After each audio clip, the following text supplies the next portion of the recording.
Hi, it's John of C Nation, and you're listening to the Kush Journals. Join us every Monday, Wednesday, and Friday for an up-close and personal look at cannabis industry news and developments, the hottest stories of the day, legislative movement from around the country, and some good times each Friday as Zen, Julie, and I tackle fun and entertaining content from inside the cannabis culture.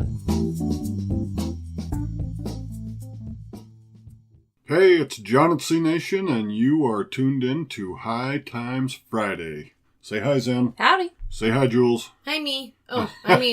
Hello. It's always something with these two. Anyway, hey, we've got something really exciting lined up today. We found a great article. In fact, Jules found a great article for us, and we looked at the title and said, yep, sold. Doesn't even matter what the content is. We're doing this because it's super important to us. And it should be super important to you. It is titled The Top 10 Reasons to Vote Yes on Marijuana Legalization. Yes. Woohoo! Yes. I just voted yes again. Yes, and often. No, don't vote often. Just once. We don't want to undo these things. But vote twice if you can get away with it. Anyway, this was written by one of the most prominent cannabis activists and journalists in the entire space, Russ Belville. We've listened to him for years. He's been just a great fighter for everything in this industry.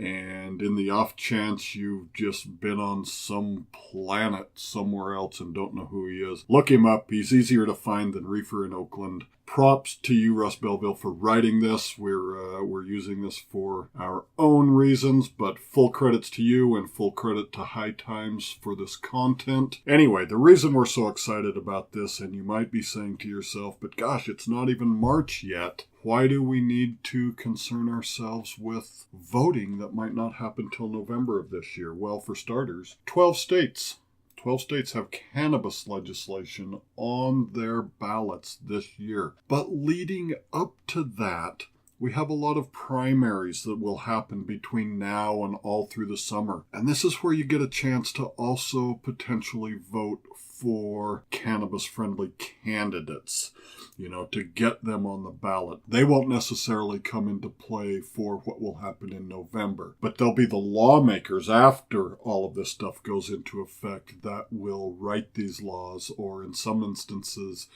some legislatures try to undo these laws, and that's not really what we want in the cannabis space. So this is important to us. We have a medical cannabis ballot initiative in November in Utah. It's extremely popular here. It's going to win by not just a narrow landslide, but by a massive landslide. It's about 75% in favor in Utah here. We're excited about this. We can't wait to have discussions on this topic throughout the year. And when this podcast is over, well, how about shortly before it's over, so we're not talking to a dead microphone. Just before this podcast is over, we've got exciting news about some things that are upcoming this year for us at C Nation. Everybody's going to be excited. So, without further stalling for time, let's start with this in the same fashion that we've always done these. We'll read the item. We won't read everything that Russ wrote. We'll link you to this article. We're not trying to reread his content. We're just trying to express our opinions on his great content. Number 1, legalized marijuana is safer than alcohol and tobacco. Yes. Yes. Alcohol and tobacco are very harmful, and cannabis is not. It's true, and we don't have to prove this, though we will. We'll link you to credible research on this. There's really no question in anybody's mind about the level of safeness here, at least compared to these two products. It's just a few years ago, even President Obama came out and said this, and you'd think the Reefer Madness crowd, like the sky fell right on their head or something. It was so ridiculous. I'd imagine that any other president could have probably said that and not had nearly the backlash that President Obama got. But it's true. Cannabis is safer than alcohol and tobacco. In larger quantities, that's even more apparent. Large amounts of tobacco kill people. Large amounts of alcohol do terrible things to people.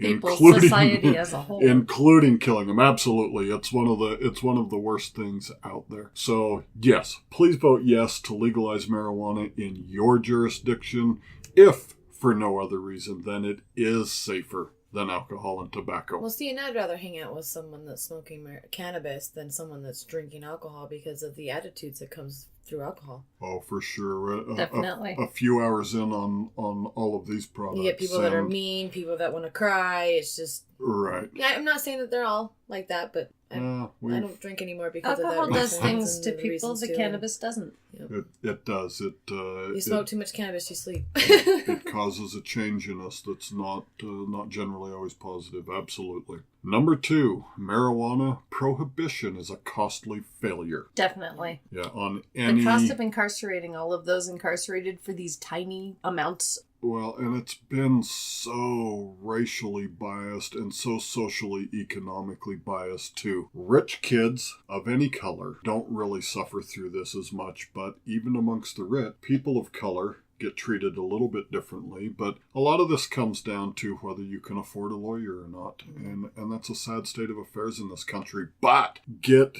away from the rich neighborhoods and get to the middle class or lower neighborhoods, the racial disparity and the poverty disparity, just all bets are off. People go to jail and prison for simple possession in poor and impoverished neighborhoods like they never do in rich neighborhoods. It's really sad that any person is going to jail or prison over cannabis possession. And we see that tailing off a lot in this nation, but still there's a lot of areas across this country that are terrible. But dollar figures too, right, Jules? Oh, What yeah. does this stupid war cost us? It's normally 30 million Americans consume cannabis on a daily basis. And there's 25 million Americans that have been arrested for it, which costs over about $1 trillion.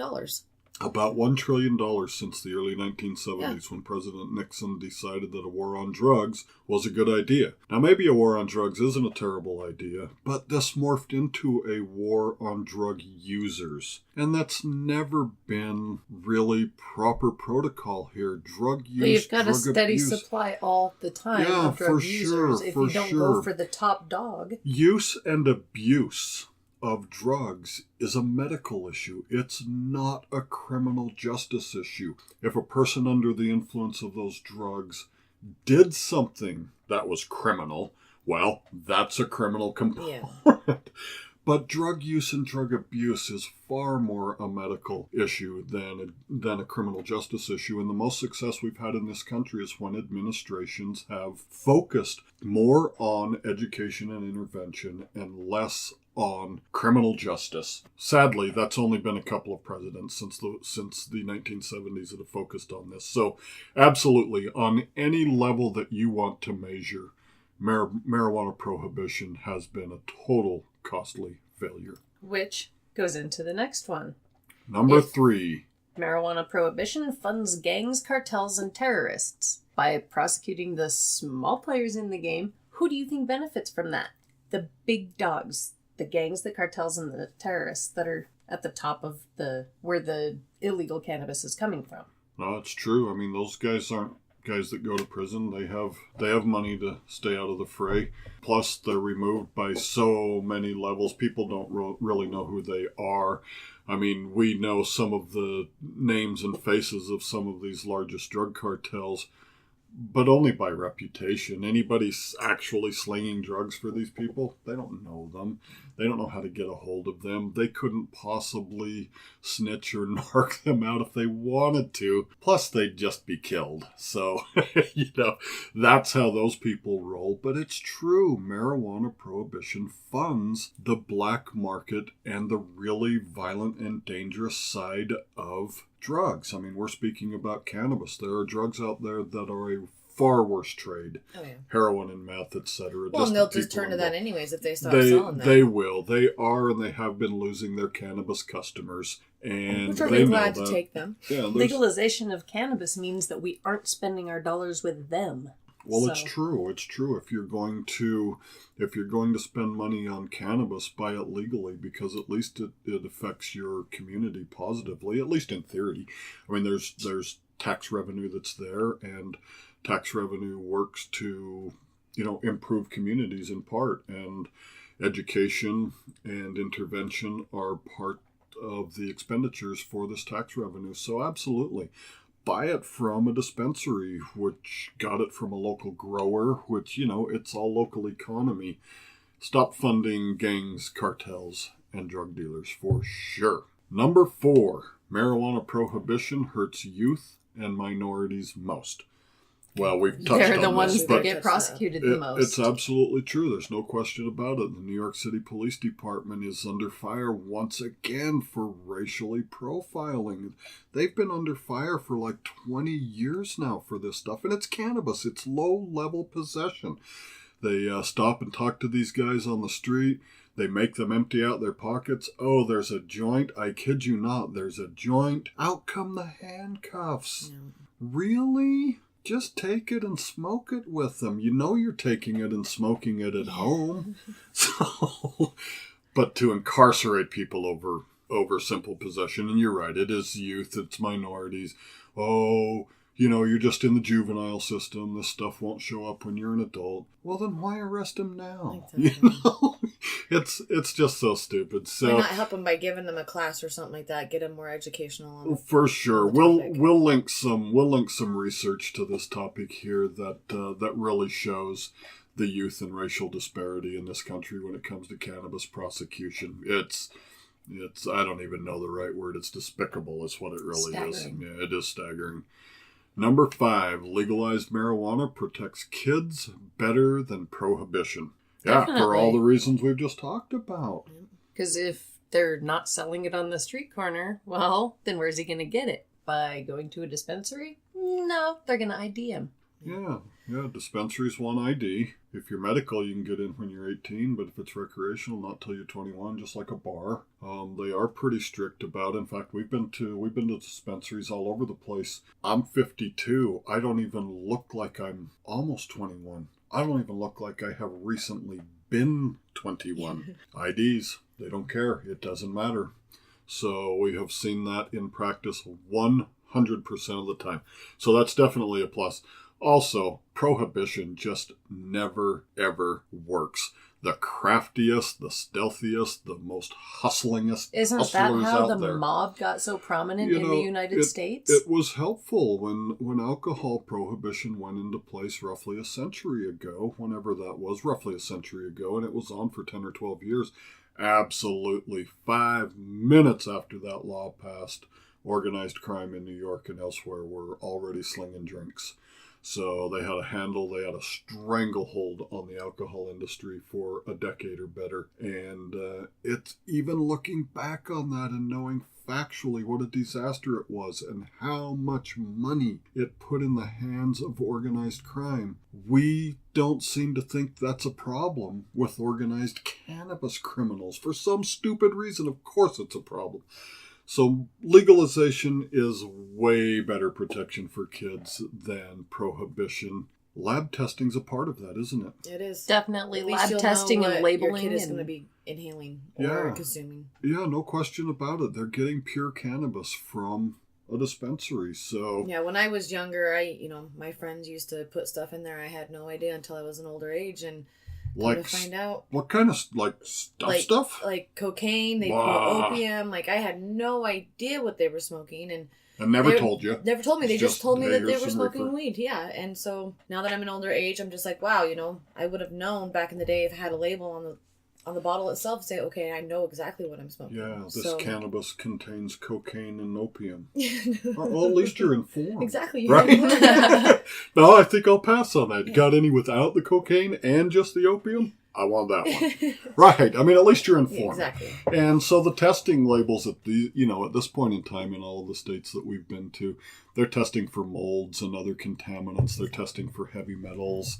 They're testing for pesticides and herbicides, these types of things, in addition to all of the cannabinoids and terpenoids that are in it. So definitely better for your kids if they're going to get into the catnip, as we say sometimes.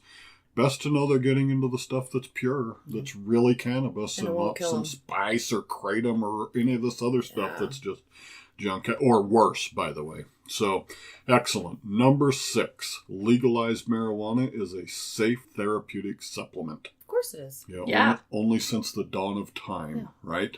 People have been using the cannabis plant for that purpose since before anybody can ever remember. Yeah, I mean, could you imagine like the first cave people out there found this nice purple flowering plant? They're taking rocks to light it. threw it in their big frying pan while they were frying up some buffalo and all that. Or, I'm sorry, mastodon, maybe? Saber-toothed tiger, I don't know. They all got fat, trust me. And all that fat's leaching the THC out of the flowers, and they sit down for their communal dinner that night. Yeah, that kicked off a trend, and I'm certain that's exactly how it happened. The next morning, everybody was relieved because they'd never slept so well. And let's try that again for dinner tonight. Old cave lady Granny felt her arthritis was suddenly, she was out dancing. Yeah. I'm positive that's how cannabis as a therapeutic supplement came into existence, and that was a long damn time ago. It's been around forever. Yeah. People have been using it therapeutically for lots and lots of things. And that's a big distinction in this industry that sometimes people get hung up on. Cannabis isn't medicine. All right, I'll follow you down the rabbit hole a little bit on the word medicine. But cannabis is medicinal. Like a lot of other natural things you might use in your life, whether it's probiotics from kombucha, it's medicinal. Medicine in this country means maybe that it went through all of these tests and the FDA finally called it a medicine, and it's a drug with some crazy name and side effects that'll kill you in 3 minutes.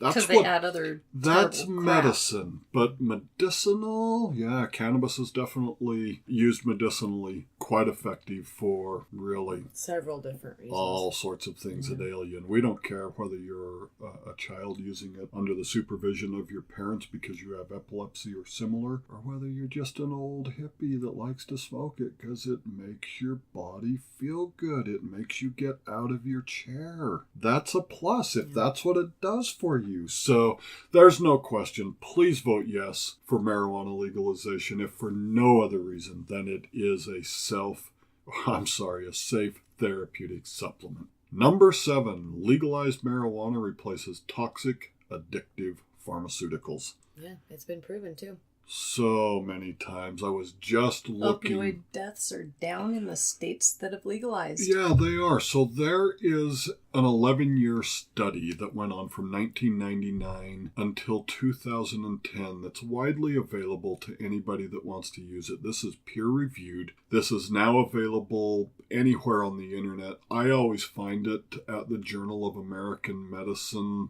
The Journal of the American Medical Association's website, JAMA, J-A-M-A. You can find it there. This study is titled Medical Cannabis Laws and Opioid Analgesic Overdose Mortality in the United States, 1999 to 2010. You'll be blown away at the medical schools that were involved in this, the reason for their research, and the answers for their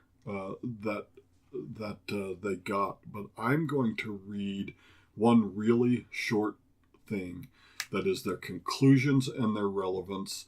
We'll post this on cnation.com. In fact, it's there already, but we'll post it as part of this podcast too. Please read the first couple of pages, if nothing else, and you'll be blown away.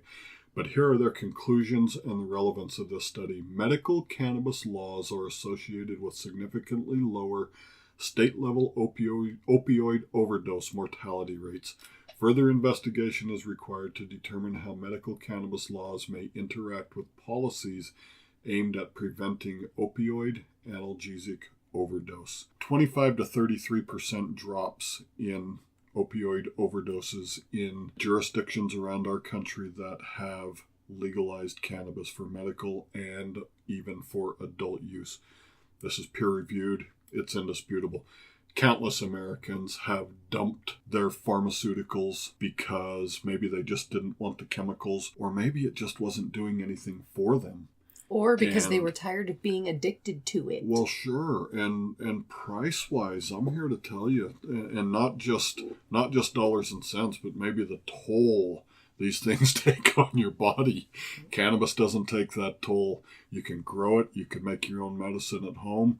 And if this is something you're committed to over the rest of your life, well, then you've got the rest of your life to figure out how to become an expert grower, how to crossbreed your plants and come up with the medicine that you really want that works the best for you. I would just have to say that I have a strong opinion on this because I've had doctors in the past that wanted to put a Band-Aid on the situation and give me pain, the opioids and stuff like that to help me out with my situation. And I understand people are scared because it's cannabis and you can get in trouble for it. Just like you can't get in trouble for opiates and because you're getting prescribed it. But it makes you feel so much better going to the cannabis to actually help you out with your medical problems instead of getting so addicted to this, because then people then can't afford the prices of the pain pills. So then they turn to heroin, they turn to other harsher drugs that are even cheaper. And I have a strong opinion that, this needs to be replaced. Cannabis needs to come into play to help people to get out of this so they don't die from these other drugs. Indeed. And we focus on opioids a lot. More than 60,000 Americans died from opioid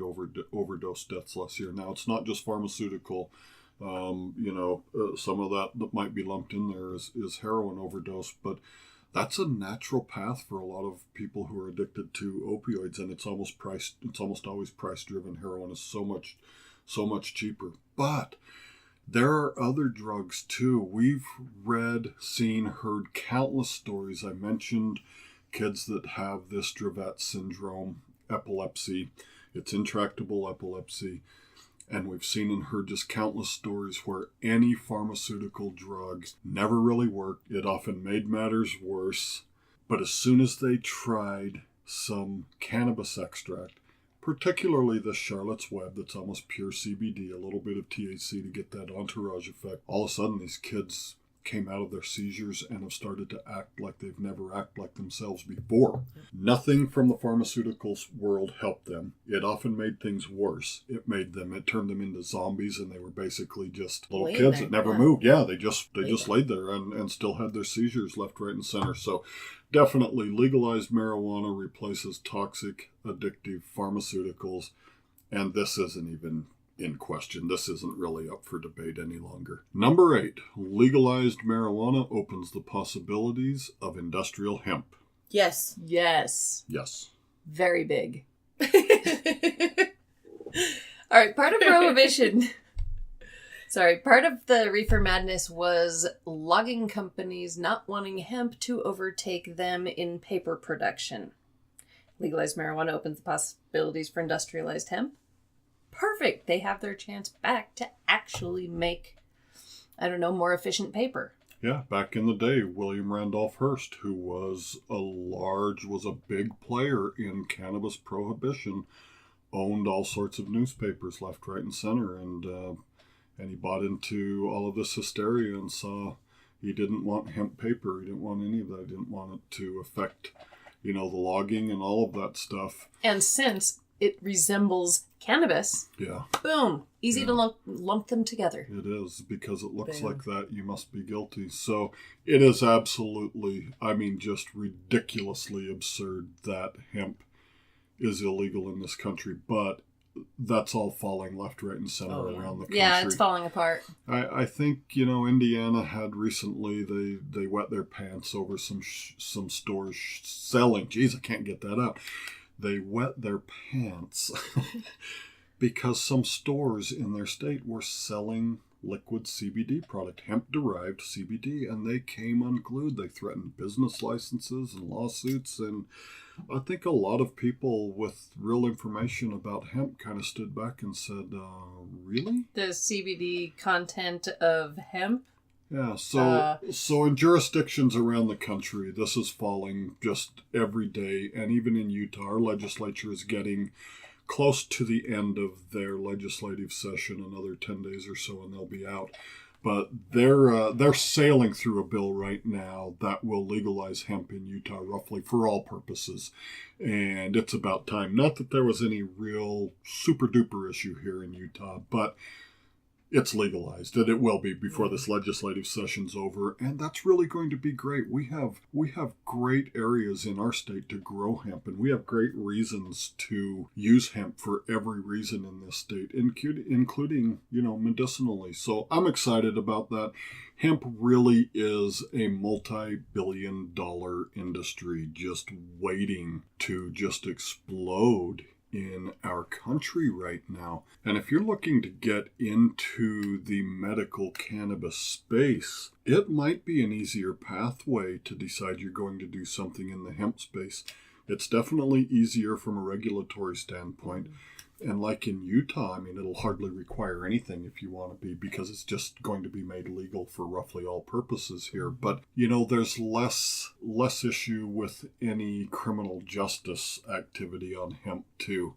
You might get a little bit of attention if you happen to be a big player, but once they realize it's hemp and not really, cannabis as we know it, you're probably in pretty good shape. So some food for thought there. Hemp is definitely benefiting from all of the cannabis legalization activism since forever, but the last decade for sure. And it's propelled itself way past cannabis now. It's roughly going to be legal everywhere. And even if it isn't immediately, it's not giving anybody the grief that it used to. So, number 9, legalized marijuana raises millions in new tax revenue. Look at every state that's legalized, and there you go. Enough said. Yeah, it's pretty easy to see the results. Colorado's over $1 billion marketplace every year. They kick in more than $100 million in tax revenue to the state. I don't know how anybody can really complain about this, because if you aren't a cannabis user, then you aren't paying any taxes. It's not a tax raise on the entire populace. This is kind of It's a tax on that thing. It is. This is a community-funded enterprise in that regard. All that tax revenue being raised is from the larger cannabis community. And it's not just people in your neighborhood either. People come from all over for cannabis tourism. We see it all the time. We've done cannabis tourism, granted, generally under the umbrella of research for our podcast for what we're doing. But nonetheless, we're out-of-staters, we're spending money, it's full-bore recreational.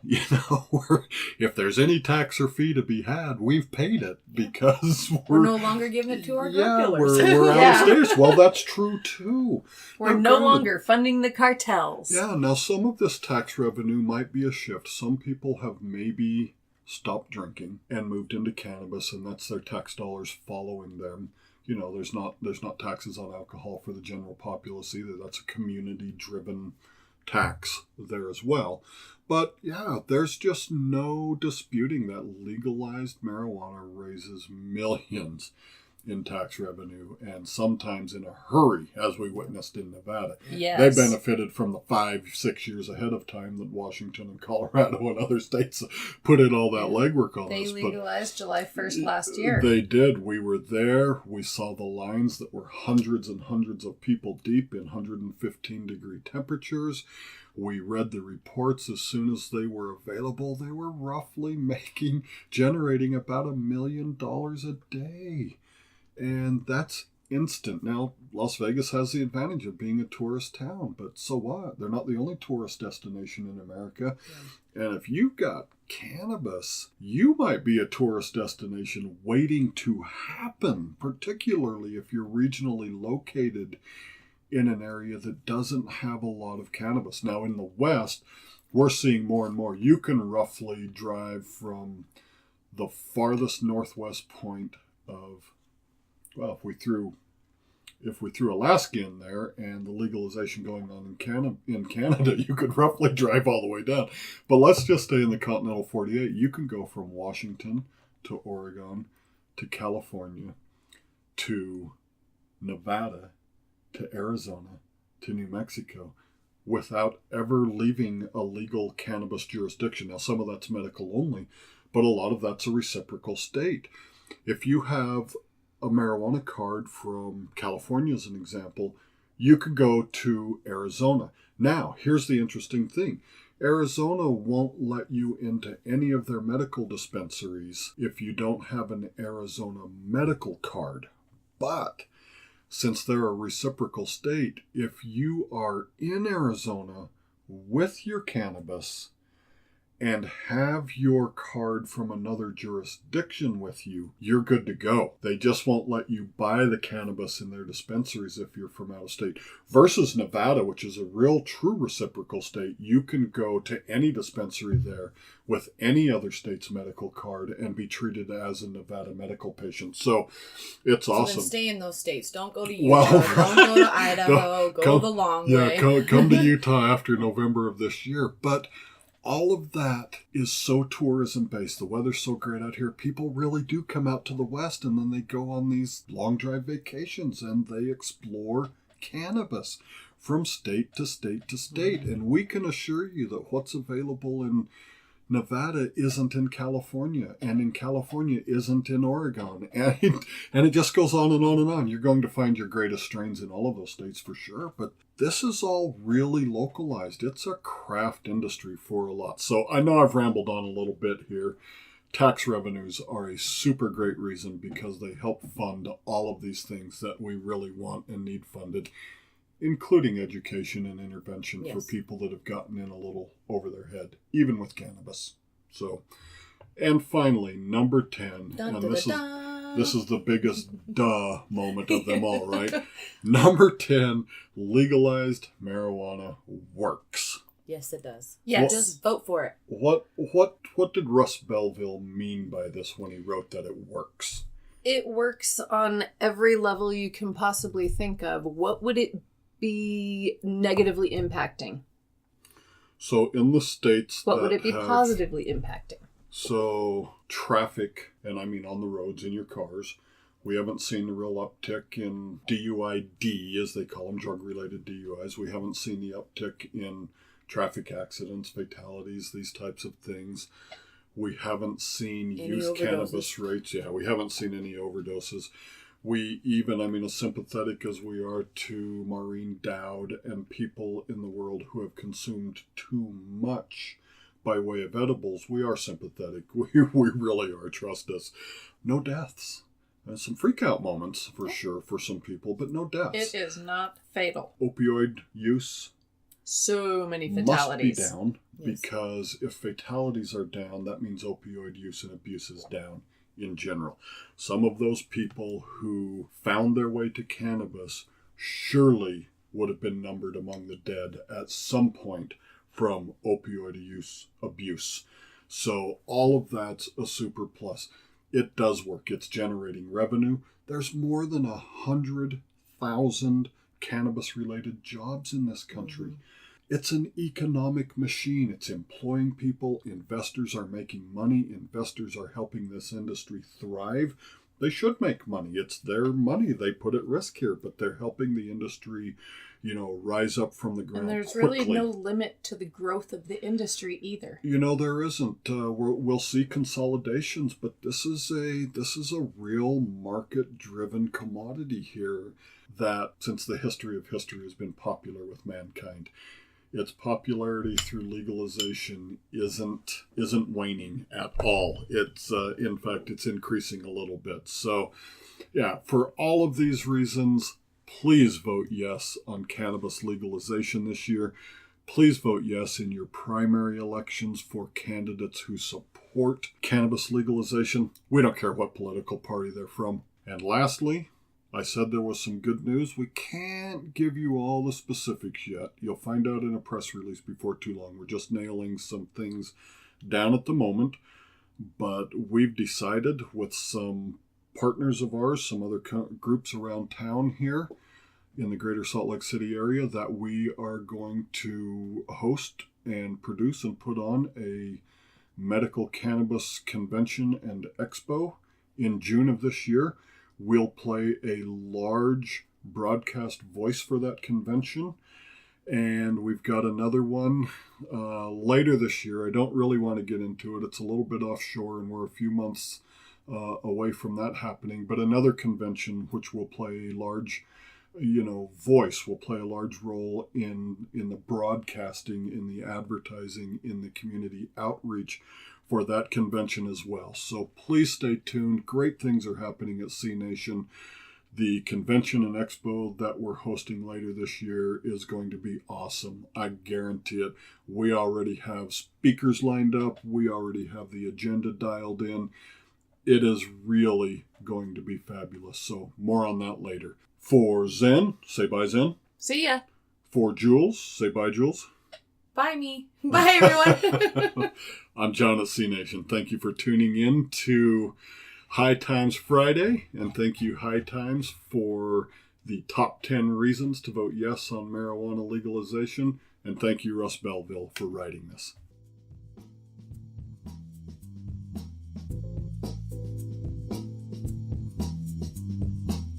The Kush Journals podcast is a copyrighted production of the South American Gold Corporation.